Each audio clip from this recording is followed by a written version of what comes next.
Hi, welcome to this channel again. My name is Rose and I'm a psychotherapist. I work with individuals and also with couples. If you're new to this channel, please don't forget to subscribe so that you don't miss my new or my future videos. In today's topic, I'm going to talk about how to overcome the imposter syndromes to continue building on your self-worth so that you can start believing beyond any doubt that you are enough. And before I start talking about self-worth, I want us to have an open discussion. Please feel free to leave your comments below. I'm going to ask you a few questions for me to understand what sense of worth do you have. And in this video, you'll hear me using the word price tag. So I'm going to use that word price tag to explain what self-worth is and what affects our self-worth. Because if we are able to understand what self-worth is and what affects it, then we can start looking into ways either to continue building your self-worth or to continue maintaining that strong self-worth that you have. So my first question, and please feel free to leave your comments below. My first question to you is, what is the price tag you've put on your self-identity? How did you calculate that price tag? What did you base on? What made you consider that price tag for your own identity? What did you subtract or what did you add to help you to arrive on that price tag that you've put on your own self-identity? Who else have determined your price tag? What situation or circumstances have determined your price tag? How long have you had the same price tag? Has it changed because of people's opinions, circumstances? How happy or unhappy are you with your price tag? Do you feel like you need to do something about it, or are you happy with it? Please leave your comments below and I would like to read from you. So, when we hear self-worth, what does that mean? What does the word worthy means to you? According to the American Psychological Association, it says that self-worth means an individual's evaluation of themselves as a valuable, capable human being that deserve respect and consideration. So they say that self-worth means that it's an individual evaluation of himself or herself, that it means that they deserve consideration, they deserve respect, and they deserve admiration in their lives. So, if your price tag is high, then it means that you believe beyond any doubt that actually you are a human being that deserve respect, that deserve consideration, that deserve sense of self-worth. However, if your self-worth is low, then it means that your price tag shows that actually you don't deserve respect, you don't deserve consideration, you don't deserve any support. Tim Fargo said that, and it's really important. I came across this phrase. He said that is Tim Fargo. He said that if you want to improve your self-worth, stop giving others the calculator. Again, I repeat that. He said, if you want to improve your self-worth, stop giving others the calculator. What does that mean? How do we give others calculators to calculate our own self-worth. Some of the things that people do that actually they are giving other people to determine their price tag, to determine their self-worth, is by seeking for approval. Each time you are seeking from approval from other people, it's like you're asking them, what is my price tag? What do you think I value? What do you think I value? What are your opinions about me? So you forgot that actually you are capable human being that deserve admiration, that deserve support and consideration, that deserve respect. And therefore, each time you seek for approval from other people, you are asking them, prize me, give me your own evaluation. And some people might give you a very low price tag because they feel like you don't deserve it. The other thing that people do they seek for reassurance from other people.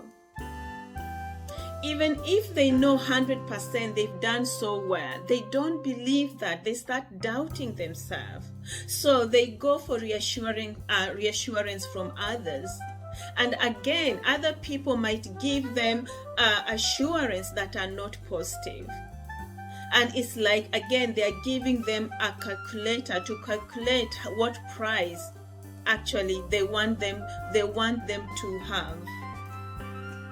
The other thing is actually avoiding confrontation. Each time you avoid confrontation, it's like you're telling yourself, I'm not important enough. My feelings, my needs are not considered as important.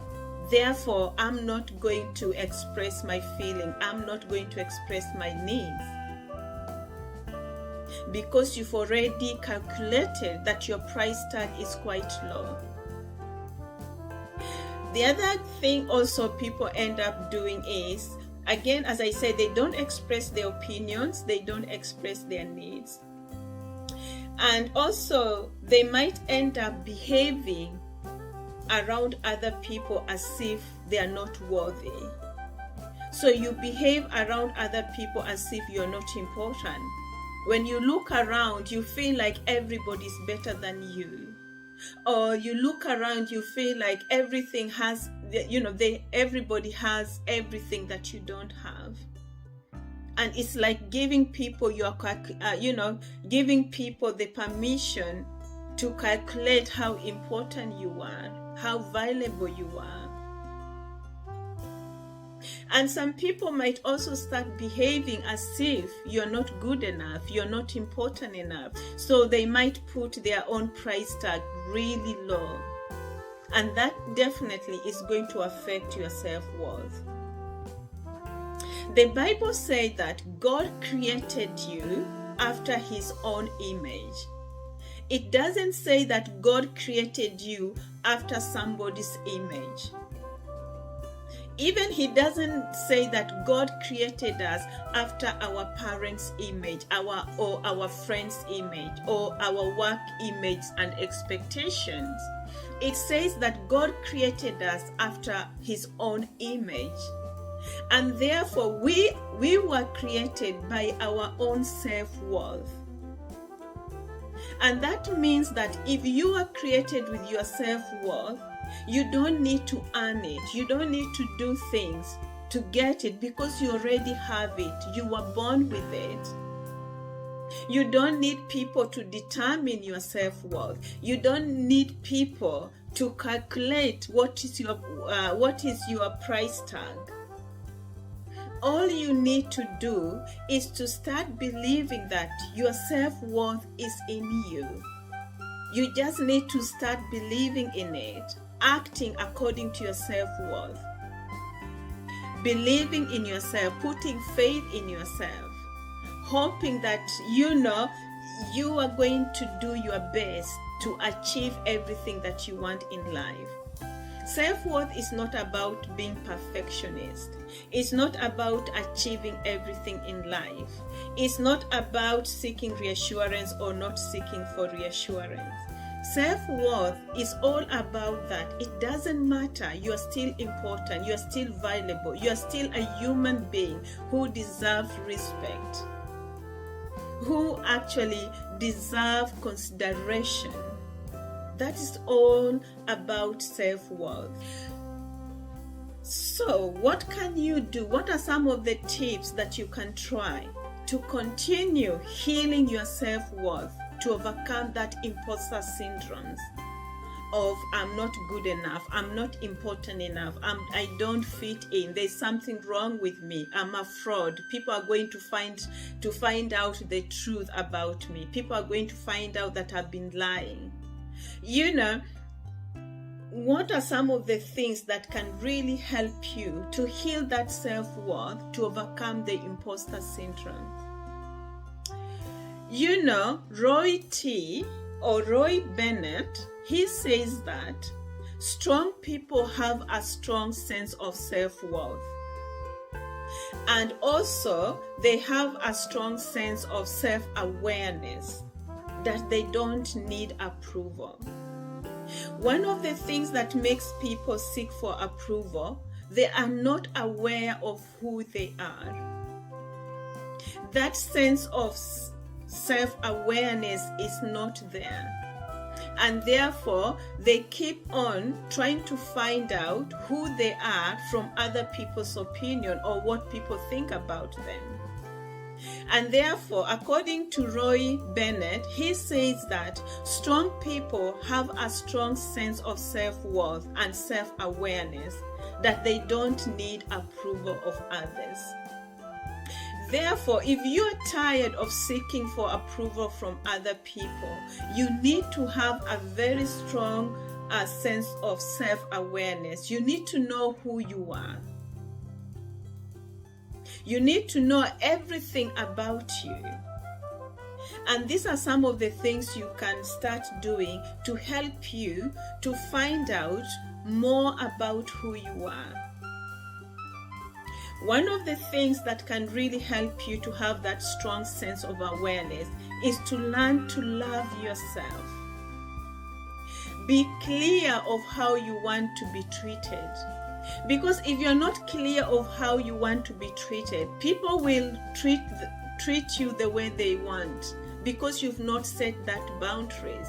You've not shown them that you want them to treat you with respect. So the more you respect yourself, other people are going to respect you. The more you love yourself, other people are going to do the same. You've never come across somebody who loves themselves, who knows 100% about who they are, seeking for reassurance. They don't do that because their love is not determined by what people say. But I'm not saying that, from time to time, when people give you positive comment or they give you a positive criticism, that's a bad thing. No, I'm not saying that. What I'm saying here is, if actually you are always craving or looking for people's reassurance to feel better, then that is an issue. And that is going to affect your self-worth. That is going to affect the price you put on. So, one of the things that you can try to do is learn to love yourself. Be okay to express how you feel. Be okay to express your needs. Be okay to show other people how you want to be treated. The other thing is by setting healthy boundaries. Actually, you have to be confident enough to walk away from a table if they don't show you any respect. You can respectively walk away from a group of people if you feel like they are putting you down, if you feel like they are not considering your feeling, if you feel like actually they are not there to support you. So you have to set a very strong, healthy boundaries between you and other people. And the more you set out these boundaries, actually, they are going to start respecting you, and you're also going to respect them. So establishing healthy boundaries is really important for you to build on that self-worth. Lastly, what also you can try to do is spend time alone. And when you are alone, ask yourself these tough questions. For example, ask yourself, how valuable do you think you are? Do you think you are a valuable, capable human being, or do you think a different thing about who you are? What is your purpose here on earth? Try to answer it. What are your purpose here on earth? Because people with low self-worth, they always believe that, they are nothing. They can't achieve anything. They are not good enough. However, if you start asking yourself, what are your purpose? What can you do to make sure you fulfill your purpose here on earth? The other question you can start asking yourself, what are your strengths? What are you good at? What are your weaknesses? What do you struggle with? And also find out what makes you laugh, what makes you happy, what makes you cry. Try to find out more about who you are and the things that makes you laugh, the things that makes you cry, the things that you are strong at, the things that you're weak at. And also try to find out more about relationships. How do you feel about the relationship you have? Do you feel like this relationship are good for you? Do you feel like this relationship are there to build you, to support you, to encourage you? Or how do you feel about your relationship? You're not going to know about your friends or about your relationship if you don't spend alone time and ask yourself these tough questions. And lastly, you can ask yourself, how do you feel about your career? How do you feel about your business? Ask yourself all these questions. How do you feel about being a mother? How do you feel about being a father? Do you feel like you're a good partner? Do you feel like your partner deserves you? All these questions you need to ask yourself to find out. Nobody can answer these questions for you. You just have to dig deep inside your heart and start being very honest and transparent and try to answer this question. And this question is going to help you to know your self-worth, and also it's going to help you to start thinking, do I need to do something to build my self-worth, or do I need to continue doing things to continue maintaining my high self-worth or my strong self-worth? And also feel free to watch my other videos that have a lot of information on how to overcome imposter syndrome, to build your self-worth so that you know beyond any doubt that you are enough. You don't need to earn it, you don't need to ask for it, you are just enough, just the way you are. Bye for now, and I hope to hear from you soon.